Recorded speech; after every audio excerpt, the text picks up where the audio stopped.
Welcome to today's presentation on the pursuit of better grease control. I'm Dan. I work as the Director of Wastewater Education at Aquafix, but really, I'm more of a lab researcher and a chemist here. And at Aquafix Laboratories, we handle a lot of wastewater consultation services. We work with a lot of different customers, and we're always working to study new wastewater problems.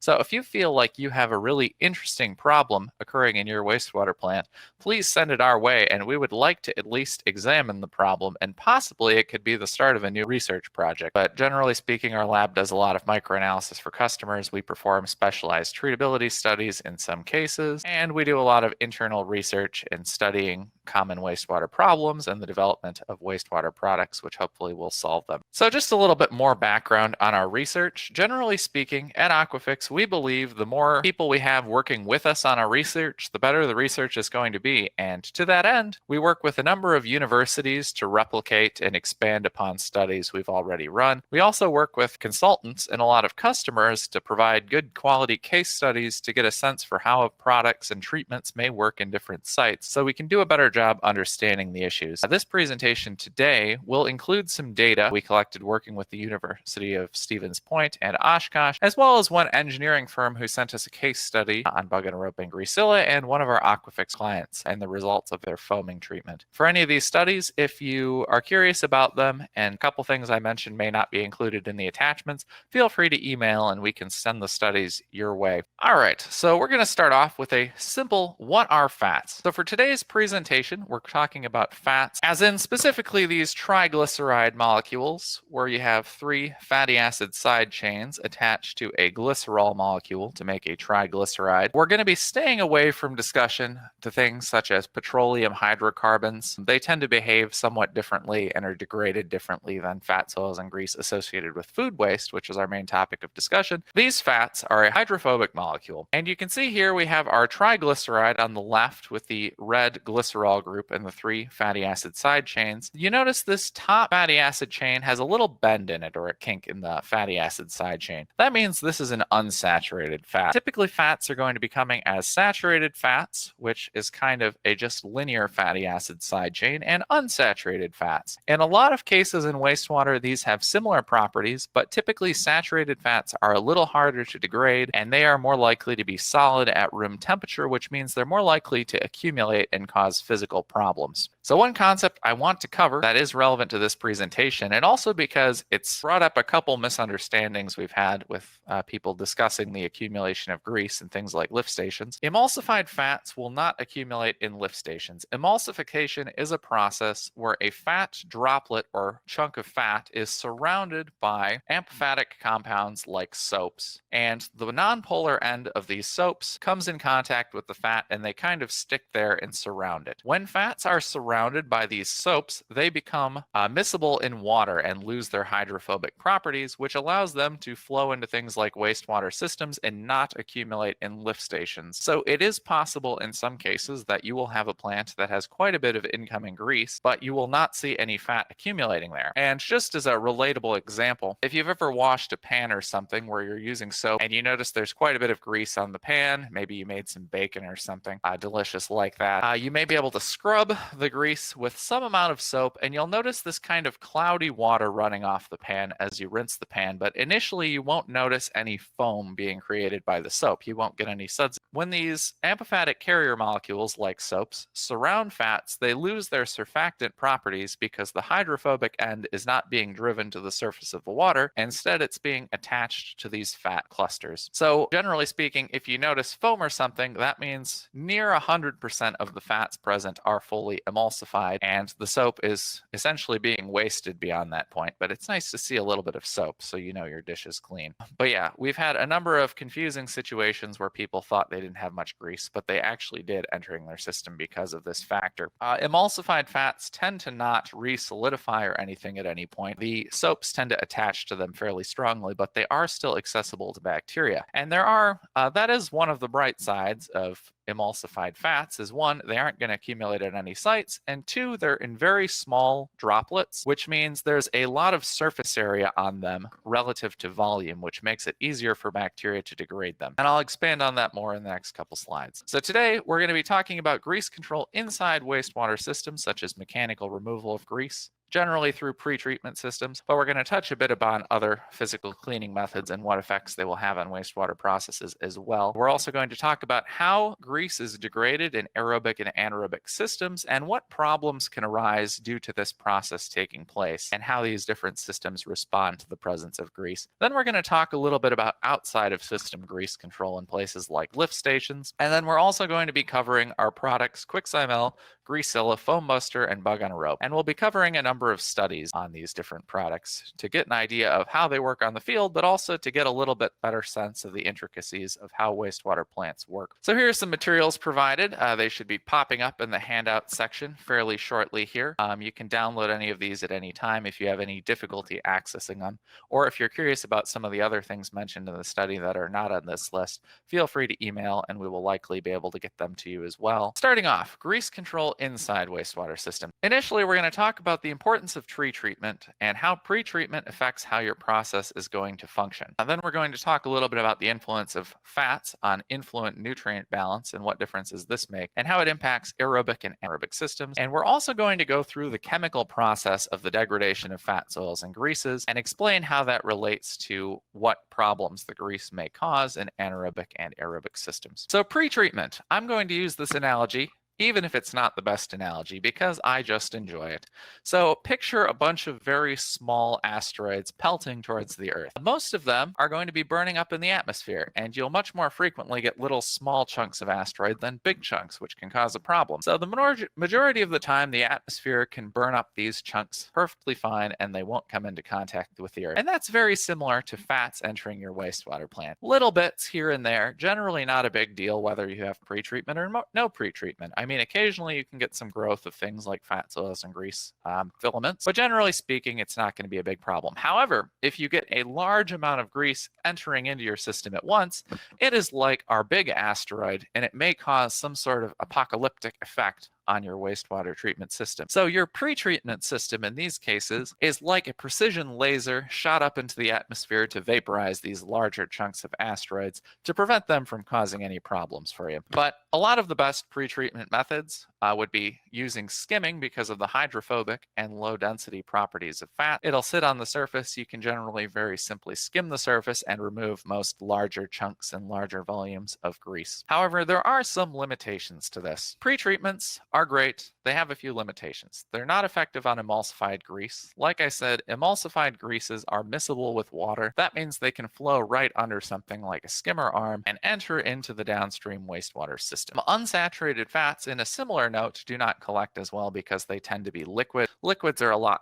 harder to catch with something like a skimmer, and they have more capabilities of working their way around. They tend to be a little bit easier to degrade than saturated fats are as well, but it still is a significant note. Some wastewater processes, and this is maybe the main thing, lack pretreatment and lack the financial means to construct a pretreatment system. And in your cases, I see so many plants without pretreatment systems, and I totally understand the rationale from the local municipalities or industries when avoiding pretreatment. You can have a functioning wastewater plant without pretreatment, but you might have to cut out something more essential if you're really limited on budget to be able to install it. But I hope many of these sites at least have the capabilities to add a pretreatment onto their system so they have a space for it if problems do arise, because in the long term, lack of pretreatment can lead to a lot more upsets and increased costs on your wastewater system. So if any of you have plants which do not have much in the way of pretreatment, maybe start working to see if you can have a plan put in place if you have regular grease problems to have something constructed. Maybe document the events, check out how frequently it is, see if you can make some justification to get the increased cost, because it'll make your life a lot easier as a wastewater operator. You can also have grease accumulating in difficult to access locations locations that aren't able to make it to the pretreatment system. So maybe you'll have big chunks or something. There's possibilities of grease accumulating upstream and washing in randomly to your wastewater system, so you can't necessarily remove them mechanically and preventing them from entering your process. And physical removal of grease through mechanical means like climbing into your lift station and scraping off the grease is obviously a very labor-intensive practice and not something that's practical in a lot of cases. But generally speaking, the skimmers work very well for the control of fat oils and grease in a lot of these cases. All right, so what do fatty acids and glycerin have in common? Feel free to ask yourself this. It's a fairly, some of you may be familiar with this, but the main key here is that if you look at the structures for both glycerin and fatty acids on the right side of the slide, there is just no nitrogen or phosphorus in them. They don't have any balanced nutrients. They are basically exclusively a carbon supplementation for a wastewater system, which means typically when you have a lot of grease entering the system, there's a couple options. One, it could start to be metabolized into fatty acids, but then the system could be overloaded by fatty acids, and you can see things like sliming or nitrogen deficient systems because you're overloading the system with soluble carbon substrates. Alternatively, and maybe the more likely option in the case of a lot of these fats, is that the grease eventually just sits there and it's just available for problem bacteria to begin to compete and outcompete your healthy bacteria present at any point in time in your wastewater system.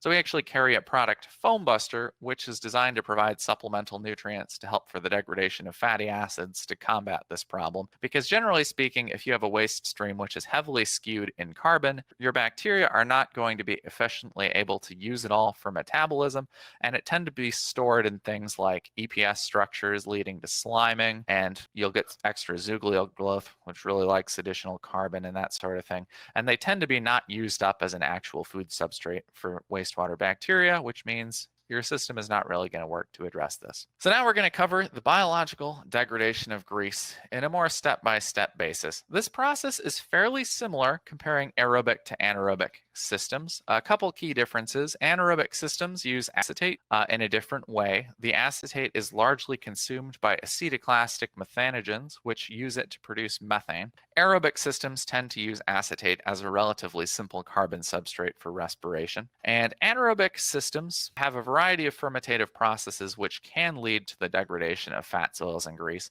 But the beta oxidation method we're going to talk about a bit more is relevant to both systems and produces quite a bit of energy, particularly in anaerobic systems. So the first phase in the degradation of grease, well, I should say first phase part B. Technically speaking, if you have very large chunks of grease, hydrolysis has a lot of difficulty taking place because the larger your chunks of grease are, the less surface area there is relative to the volume of the grease chunks, which means bacteria have a lot more trouble doing anything with them. So these large chunks can be broken up by agitation, particularly mixing, or increasing temperatures can also make them more likely to break up in a number of cases. But once you have smaller particles of grease, hydrolysis takes place, where bacteria use exoenzymes to break ester linkages, which essentially is the linkage between our glycerol and our fatty acid side chains. Generally speaking, that's a hydrolysis process. So you add water to the structure and it causes these two molecules to break apart. And this reaction requires enzymes to take place and happens exclusively outside of cells because fats are generally not able to penetrate cell membranes. So after that's done, we have a couple different things which occur as little mini steps.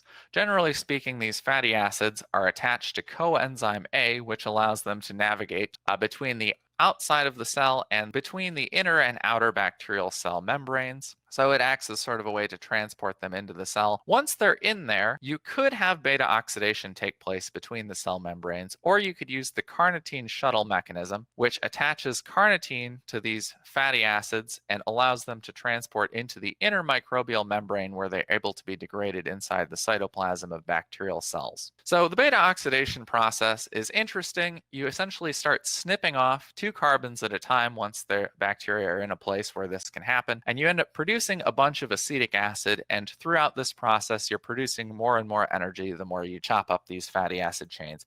So it produces a lot of energy, but there's a lot of steps that go on in the degradation of place of fats, and this causes it to be a fairly slow process. So the idea that it's a slow process influences the effects it'll have on a wastewater system, because it's possible that some of the more favorable, quicker routes for using up the fats present may cause problems for your systems. So now I just wanted to briefly contrast anaerobic versus aerobic systems. Fats are more central to energy production in anaerobic systems. And one of the keys when thinking about anaerobic versus aerobic systems is that aerobic degradation of substrates is much more efficient for energy production than anaerobic degradation. So this leads to higher carbon usage in anaerobic systems relative to aerobic systems. In fact, you may see in your anaerobic system you need as much as 10 times as much carbon present relative to each part of nitrogen for effective carbon metabolism to take place, which means these fats tend to degrade much more efficiently in the anaerobic systems, whereas the aerobic systems can become kind of carbon swamped fairly easily. And then you end up having the carbon be used in storage structures, which is where you start to see real problems taking place. Another note about anaerobic systems, acetate tends to be one of the main problems in anaerobic systems, and that's because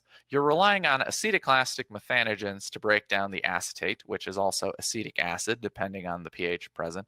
But acetate will begin to acidify the digester if it begins to accumulate. Now, acetylactic methanogens have a very slow doubling time. I believe it's about a month it takes for acetylactic methanogens to double in population, which means if you have fluctuations in the amount of grease entering in your anaerobic system, even if the anaerobic system is great at degrading grease, you can easily have not enough methanogens present to use up this excess acetate, which causes some major problems. Another issue I've seen, which also kind of relates to overloading, is difficulties with hydrolysis, particularly in anaerobic lagoons, because there's very limited mixing and the temperature tends to be a little bit lower than in a complete mixed system. It's a little harder to control the overall temperature in the lagoon. So you tend to have an accumulation of unhydrolyzed fats present as well in these systems. And this can just lead to a bunch of inert substrate, and maybe the weather will change, your lagoon temperature will increase a bit, and it can internally load you with additional carbon substrate at random times, which could cause similar overloading issues and an accumulation of acetate. And when acetate starts to accumulate, your digester will go seriously wrong. I talked a little bit about this in last month's presentation, but once a digester gets below pH 6, you have no bacteria left over to use up that acetate, which means it just builds up and you end up with a more and more acidic digester until even the acid producers start to fail and you start to see an accumulation of propionic and butyric acid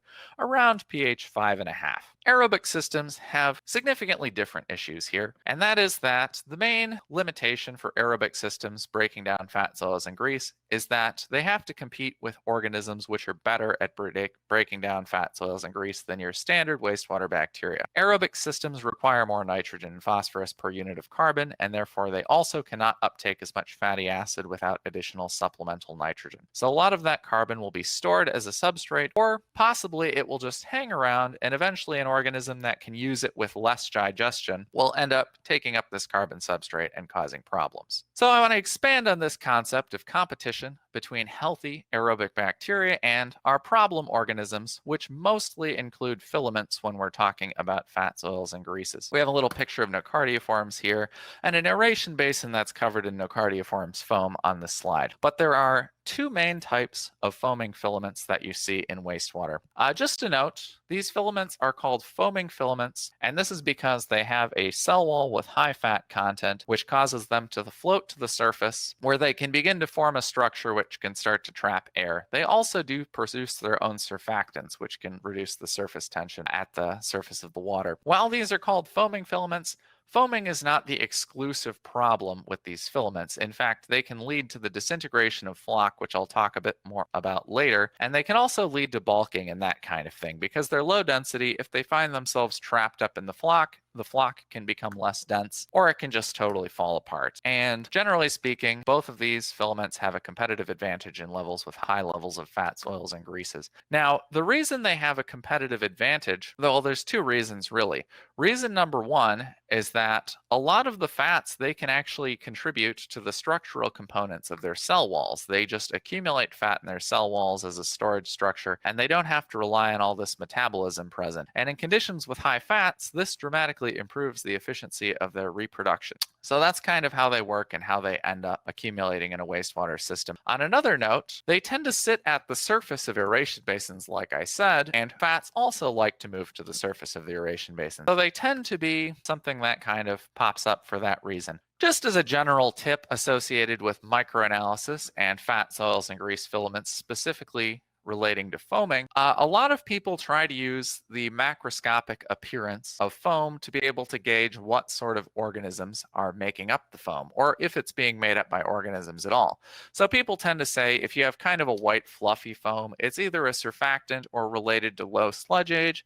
People tend to say if you have kind of a thick dark scum, it's related to Microthrix parvicella, and if you have a thick bellowy foam, it might be related to Nocardiiformes. Now, this can be somewhat helpful if this is your only method for identifying it. I don't want to totally discourage this practice, but be aware there is a lot of error that is introduced when you're trying to macroscopically identify the foam, because you could have a thin, dark surfactant foam. You could have a thick, bellowy Microthrix foam. You could have a thin scum of Nocardiiformes foam.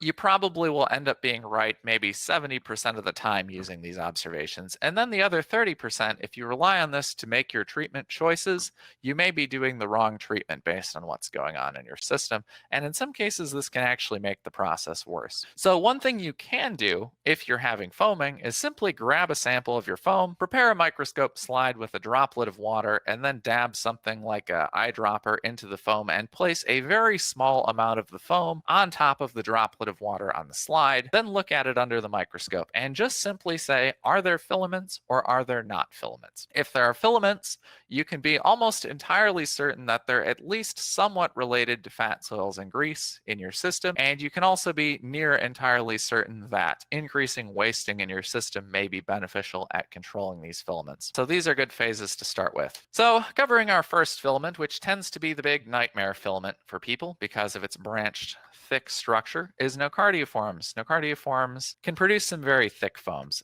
Funny story about Nocardiiformes. They really don't mind. Chlorination sometimes can actually help them out. And this is something earlier on, go back half a decade or more. People were using chlorination quite a bit and still do for most any filament they see in their wastewater system. But Nocardiiformes has a specific behavior where the filaments tend to fragment when they're additionally exposed to chlorine, and that allows a lot of the filaments to escape the chlorination effectively. So when these filaments fragment, you'll notice the foam immediately dissipate in your system, but then in a couple days you may actually end up with a worse foam than before because the fragments tend to grow and reproduce more quickly than these large branched Nocardiiform structures.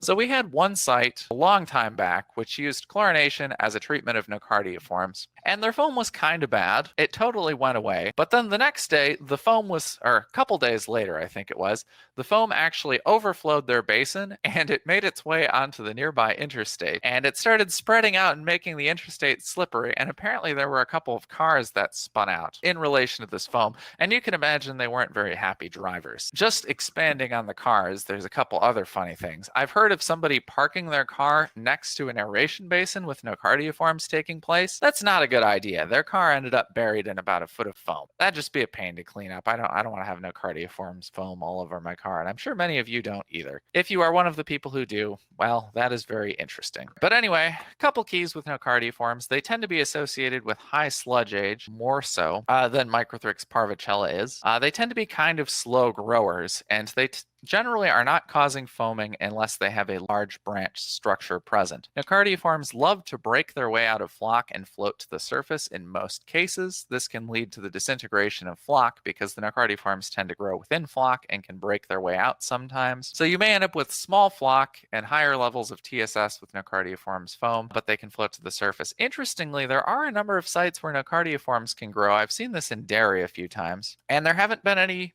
major problems associated with them. In these dairy wastewater plants, I've seen quite a bit of nocardiiforms in their mixed liquor, and they seem to be mostly contributing positively to the process, where they're able to quickly uptake a lot of fats, oils, and grease to prevent overloading of the system. I'm not exactly sure why they would not float in some circumstances versus others. I've heard that some different types of selection can encourage for lighter, more dense or less dense nocardiiforms, which are more or less likely to float, but I don't believe that problem is very well understood at this time. One redeeming trait about nocardiiforms is that they don't survive very long anaerobically. You don't have to worry about them hanging out in your anaerobic systems. If you're feeding waste-activated sludge with nocardiiforms in it, a lot of them will break apart really quickly and not have any opportunities to cause foam in anaerobic systems. Unlike our next filament, Microthrix parvicella. Microthrix parvicella tends to be more associated with fat, oils, and grease than nocardiiforms. Occasionally, you can have nocardiiforms present in the system without much fat, oils, and grease. It will generally grow more slowly, but Microthrix, if you see Microthrix, you pretty much know that fat, oils, and grease are present. I guess there are some possibilities that maybe certain surfactants could be usable as a fat substrate for Microthrix parvicella,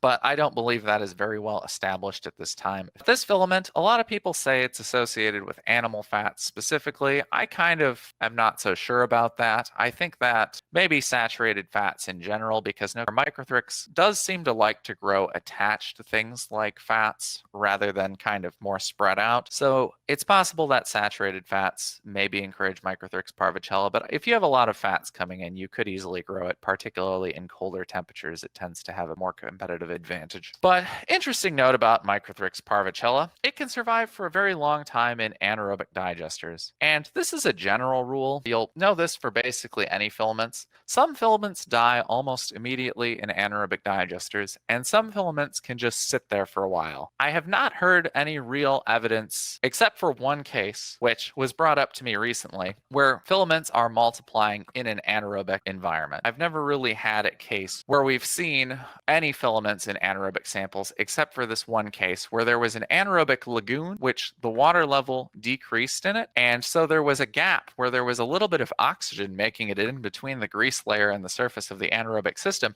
and then we grew quite a bit of Microthrix that looked great inside that layer. Generally speaking, filaments look a lot less healthy in anaerobic systems because they're kind of slowly dying. So we've had a number of studies, back to Microthrix parvicella here, where we've seen it can survive for as long as a month, and actually one of my coworkers was doing a bit of research on this, and they were seeing Microthrix parvicella could potentially perform some degree of metabolism in anaerobic systems and may survive for 2 to 3 months even. It does not have, there is no evidence that it does reproduce in true anaerobic settings, which is good, but it also means if you have Microthrix parvicella in your digester, it seems to have to be coming from an activated sludge process other than the example I already mentioned. A lot of these filaments, like I said, their appearance degrades in anaerobic systems, which means you're going to want to collect an activated sludge sample so you can get a better representation of how the filaments would have looked like if they aren't in the wastewater system, because most filaments are identified by morphology, or the shape and staining properties of the filaments you can observe. If you did genetic screening, it would work either way, but since you're using morphology, a lot of these filaments will be unidentifiable in anaerobic settings, and Microthrix is a good example of this. So Microthrix in aerobic systems is known to have this really deep purpley gram stain result. It's a very narrow filament, so you generally don't get a very good view of its cells, and it also kind of forms these tangly balls, which means under the microscope it tends to not lay flat enough for you to get really good images without doing a stain. But it has a really strong gram stain reaction, but you can see our anaerobic Microthrix parvicella on the right gets blotchier and lighter colored, and the longer it were to sit in an anaerobic system, the less and less strongly it would stain gram positive, making it more and more difficult to identify. We also notice Neisser positive granules, which you see in Microthrix in aerobic conditions, tend to disappear in anaerobic conditions, and the cells tend to get shorter and puffier, so you can actually start to see fairly well-defined kind of spherical cells with Microthrix in anaerobic conditions. Now, again, this broadly holds true with any filament that can survive in anaerobic systems. Their morphology tends to be very strange if you compare them anaerobically to aerobically. So in any of these cases, please collect an activated sludge sample as well, so you can get an idea of what filaments are in your activated sludge process, so you can make an accurate determination as to what might be causing issues like foaming in your anaerobic system, because we have seen foaming due to filaments, but sometimes they've been very very difficult to identify. Just another note on anaerobic systems, as they tend to hold high solids content, filaments that can survive a long time do have a tendency to concentrate in these systems, and the higher solids content and the general tendency of anaerobic systems to like to produce foam means you don't actually need that much in the way of filaments for them to be substantial contributor to foam in anaerobic systems, whereas in aerobic systems you tend to need quite a bit. All right, so now that we've covered all of that, we're going to get to a little bit more of the treatment of these organisms and dealing with fats, oils, and grease. And we're going to start out with a bit of aerobic systems.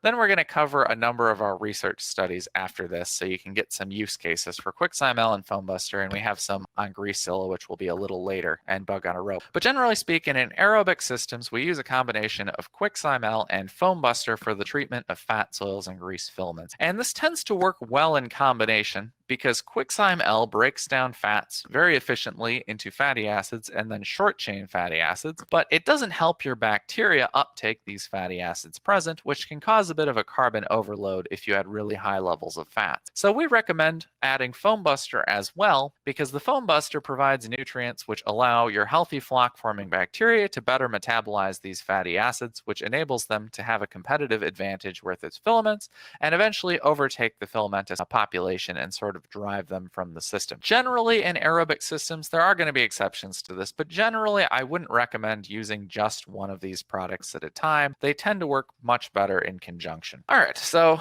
first study I'm going to talk about is a QuickSime-L study, which we partnered with the University of Stevens Point on. So we designed this study and did a bunch of tests with COD uptake, but Stevens Point was able to measure fatty acids more accurately than we were, and it's nice to have a university replicate a study like this to show we're getting similar results. So they added QuickSime-L at a dose of 10 gallons per 100,000 gallons of reactor volume. It's a fairly high dose rate, but nothing too crazy. Temperature was just room temperature, about 20 degrees Celsius.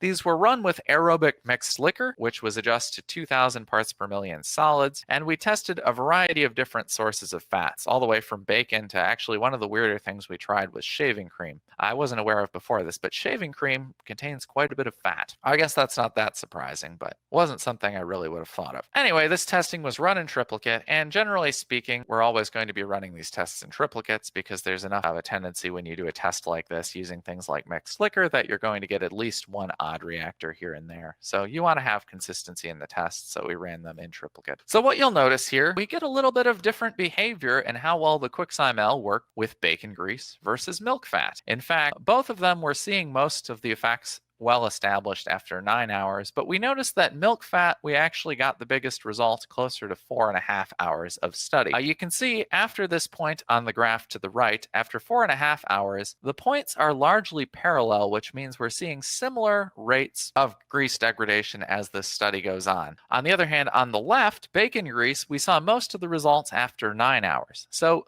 the QuickSime-L worked a little less quickly on bacon grease, but the end result at the end of the study was a similar discrepancy in total fatty acid degradation. We saw about 50% less fat in both of these reactors at the end of the test run, but we were really getting the most distinctive results in about 9 hours, which gives you a sense of how quickly they might work in your wastewater process. And of course, if you have a different fat substrate present, something like QuickSime-L may work in a slightly different rate. So another thing we've been interested in, and we've expanded on this quite a bit over the last couple years, but anaerobic use of QuickSime-L was something we were a little on the fence about if we go back several years, because we know anaerobic digesters can sometimes have problems with hydrolysis, which QuickSime-L would be very helpful with. It might stabilize the loading and that kind of thing, and it might smooth out the process of producing short-chain fatty acids for this reason for methanogens. On the other hand, we were concerned about the possibility of the use of QuickSime-L causing an accumulation of short-chain fatty acids, quickly lysing the longer chain fatty acids, and potentially overloading the methanogens. So we ran this study to determine if QuickSime-L was going to be safe to be tested out in little case studies on anaerobic systems. And since then, we've had more data collected, and we're still working on collecting more and more data on anaerobic QuickSime-L. On the field, we've generally seen pretty good results, but this study was what allowed us to determine it was relatively safe in anaerobic systems and wouldn't cause a short chain fatty acid overload environment. So we have our control on the far left, and we compared it to 1, 10, and 20 parts per million QuickSime-L. Our substrate we were using here was cream wastewater, and generally speaking, we saw less total fatty acids with the addition of QuickSime-L which means they were being more effectively metabolized in the system. On the other hand, we actually did not see any evidence of increased short-chain fatty acids at all in any of our QuickSime dose rates. The only one we were seeing a substantial amount of shorter-chain fatty acids, the C6 we can see there on the left side of the page, was with the control. There was a little bit of accumulation of C6, and we saw no shorter-chain fatty acid change. So clearly the control was having more problems breaking down the fatty acids present, and there was no evidence of overloading taking place in the system. So wanted to introduce, and this is just an example of us working with customers to collect some data on a product. This is a case study we ran with a cheese plant on the use of QuickSime. We applied QuickSime, QuickSime P, and Foam Buster to this reactor. Now I mentioned Foam Buster tends to be a micronutrient supplement which helps with the degradation of fats, oils, and greases or fatty acids. But QuickSime P we thought was appropriate in this system because there is quite a bit of protein available in dairy waste streams that is difficult to access for bacteria. So we thought it would be more efficient to apply QuickSime P in this case to help with breaking down some of these proteins to allow more simple nitrogen substrates for the degradation of fatty acids. And that would require a lower dose of Foam Buster with that adjustment. We did microanalysis and were provided on-site photos and updates throughout the course of the study. And we have 3 points where we did microanalysis, and I'm going to kind of walk through how this is taking place. Starting off the study, this photo here, you can see it was covered, their entire aeration basin was covered in a relatively thin foam layer. We knew it was nocardiiforms, and we wanted to recommend a treatment for it. So initially, what we noticed were flock were very small in their mixed liquor, and they did have moderate levels of nocardiiforms. Now, interestingly, with nocardiiforms, we see this quite a bit. You rarely see very high abundance of nocardiiforms in mixed liquor. Usually they float up to the surface and concentrate in the foam. That means for evidence of the population of nocardiiforms, the fact that we were seeing some nocardiiforms in the mixed liquor is significant, and that in combination with the small flock, which is characteristic of nocardiiforms breaking out of flock and floating to the surface, indicates that nocardiiforms were actively growing in the wastewater system. So you can kind of look at this. Nocardiiforms tends to not have high populations in mixed liquor, tends to be pretty much all in the foam, but it does lead to the breakup of flock. So we did a middle point in this microanalysis, which was 2 weeks after the start, and we noticed flock were starting to look a little bigger and better condensed, and we were noticing a little less nocardiiforms in the mixed liquor, but it was still present. So we were under the assumption here with this observation that growth of nocardiiforms were decreased, but the foam was largely unchanged on site after 2 weeks of treatment in this case. However, after 6 weeks of treatment, and I think it might have been slightly earlier than this, but we'll say 6 weeks, levels of nocardiiforms basically disappeared from the mixed liquor, and they no longer had foam on the surface of their aeration basin. So for reference, I do have one question for how long do such additives have to be supplemented. That will vary somewhat from plant to plant, depending on how competitive the environment is, how much fats are coming into the system, what the temperature is, that kind of thing, how long you need to hold your sludge. In this case, approximately 6 weeks.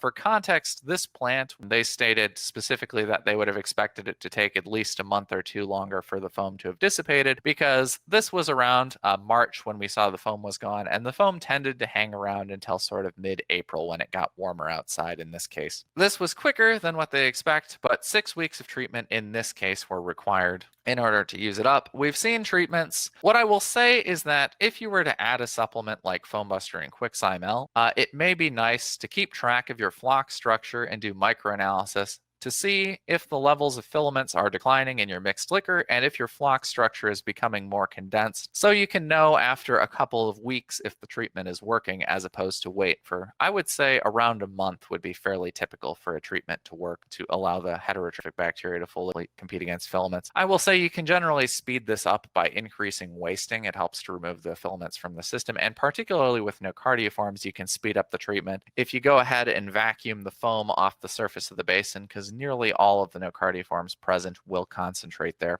All right, so now we're on to grease accumulation outside of the wastewater systems, which we're not quite as focused on our day-to-day research, but we have been doing a lot of work studying greasezilla and wastewater treatment systems. And yeah, we're aware of a lot of operators which have complaints with clogged pumps, accumulation of grease in lift stations. You can have big break-offs of grease upstream, causing major wastewater upsets. So this problem's widespread, and for a solution to this problem, we typically recommend recommend Greasezilla and Bug on a Rope. So Greasezilla is a blend of bacteria and stimulants, and it's designed to convert fats into soluble fatty acid chains and begin the degradation process prior to these greases entering wastewater treatment systems. And it contrasts a little bit from some of the competitor solvents in this way that a lot of the solvents are going to be emulsifying the grease, but they don't contribute to its degradation in any meaningful way, which means a lot of it will still make it into the wastewater plant. That isn't to say solvents are necessarily bad, but if you have a large amount of grease present in your lift station and you clean them off with some sort of solvent, then you should be concerned about that grease entering the downstream wastewater system, particularly in smaller systems which are more inclined to be overwhelmed. We also have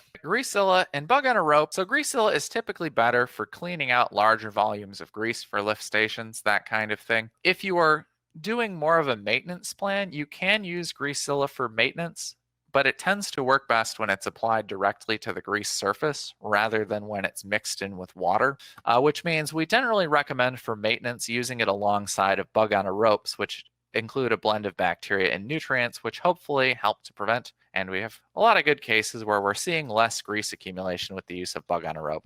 So generally speaking, the goal of these products is to keep lift stations clean and prevent grease accumulation. But one of our customers, BAI Engineering, did some analysis on their site to decide whether using Bug on a Rope and Greasezilla might help with BOD and TSS removal exiting their lift stations. So they had quite a bit of data. This is what I was provided on one of the graphs in the study. If you want this complete study, let me know and I'll try and get it sent to you. But anyway, they were seeing from their base data, they had kind of an idea of what the average BOD and TSS was that would be entering their system, and they began supplementing Bug on a Rope and Greasezilla into their lift stations to see how that was going to influence TSS and BOD exiting their lift station, because this is how some of their sewer line costs were established. The levels of BOD and TSS affected the amount of costs for dealing with the waste in this case. So what they were seeing is actually that there was some indication that there was decreased BOD and TSS after using Bug on a Rope and Greasezilla in the lift station, which wasn't really the intent of the product, but indicates that they were working well for the establishment for breaking down greases.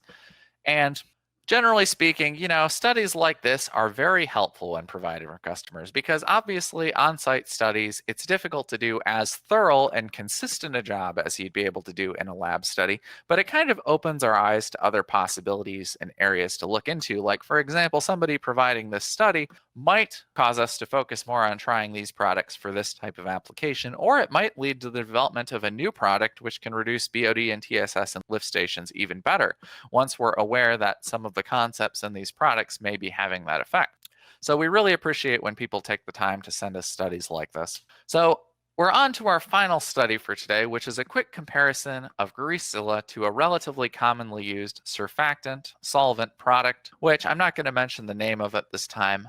My main goal here is to kind of establish how Greasezilla could be expected to work versus surfactants in general. And different surfactants may work better or worse in different systems. This isn't like the end-all and be-all if Greasezilla is better or worse than a surfactant in certain applications. But we were monitoring mass reduction in our 250 ml beakers, which we hardened a layer of grease on the surface of. After 5, 10, 20, 30, and 60 minutes, we sacrificed some of the beakers in the study and washed them with cold tap water. So the cold tap water is designed so that we're not going to be liquefying any of the grease. We want it to all remain solid on the beaker so we know exactly which grease was reacted to.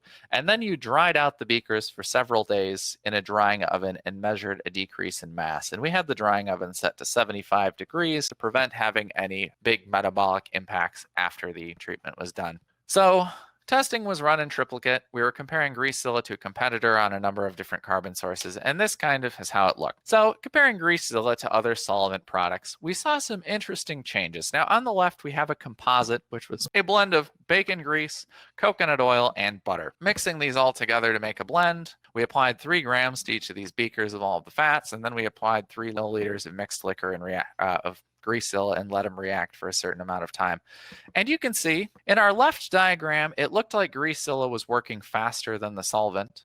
And the solvent actually had a little bit of a lag there, and then it started to work more quickly as it went on. But in this case, we saw about 58% grease removal with the addition of Greaseilla, and we were seeing about 37% with our competitor. But notice the Greaseilla was pretty much ahead of the competitor the entire time in this case. But when we looked at coconut oil, we saw an interesting and different result, where the competitor actually got off to a head start and started off breaking down grease faster than our Greaseilla. However, once the Greaseilla had a little more time to work, it eventually passed over the solvent in terms of grease removal, and we saw the total grease removal was similar to our other test. So it ended up working similarly after 60 minutes, but the rates comparing your standard solvent product to Greaseilla may be slightly different depending on the type of grease buildup present, and possibly dependent on the conditions in the system, for example, temperature and that kind of thing. So just be aware, there can be some discrepancies which show up using Greaseilla versus a solvent-based product, but generally speaking, we've noticed Greaseilla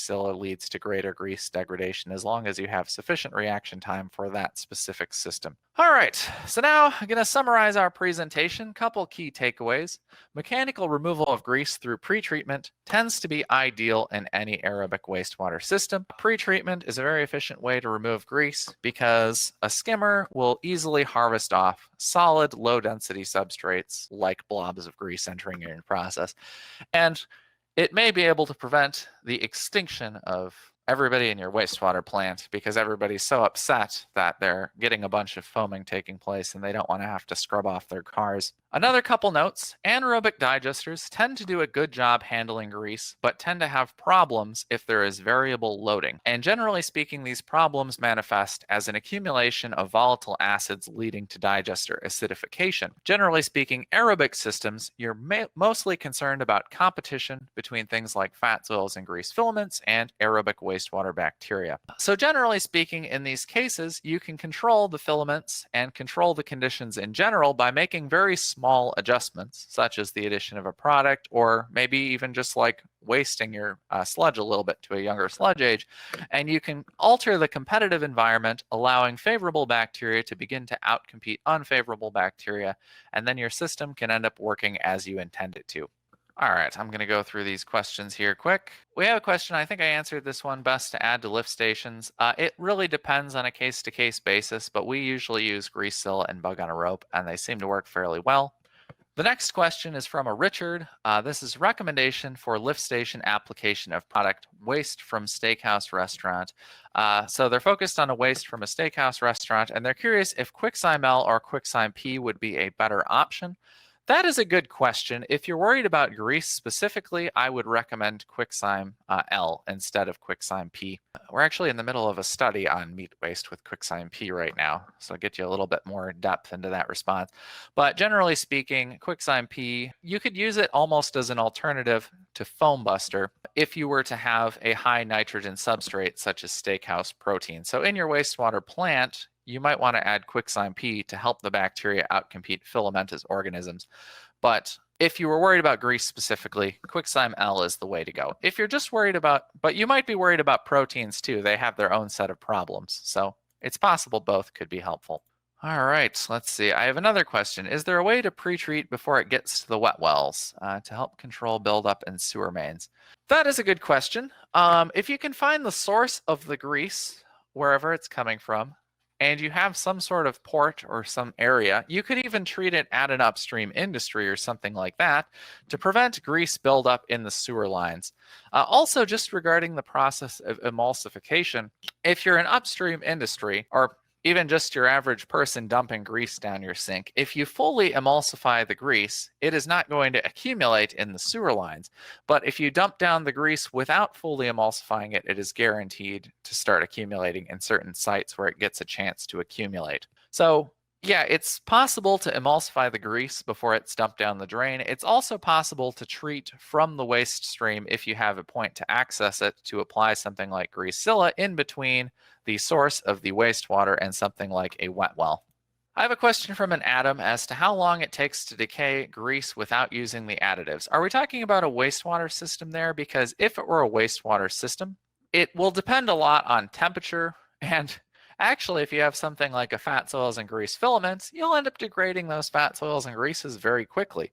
As far as how much time, yeah, temperature is a big controller of that. But in our QuickSime study, we saw a lot of the degradation was happening of grease in the first 9 hours of the reaction, both in the control and with the addition of QuickSime. So that can give you some sense of how it's going to work.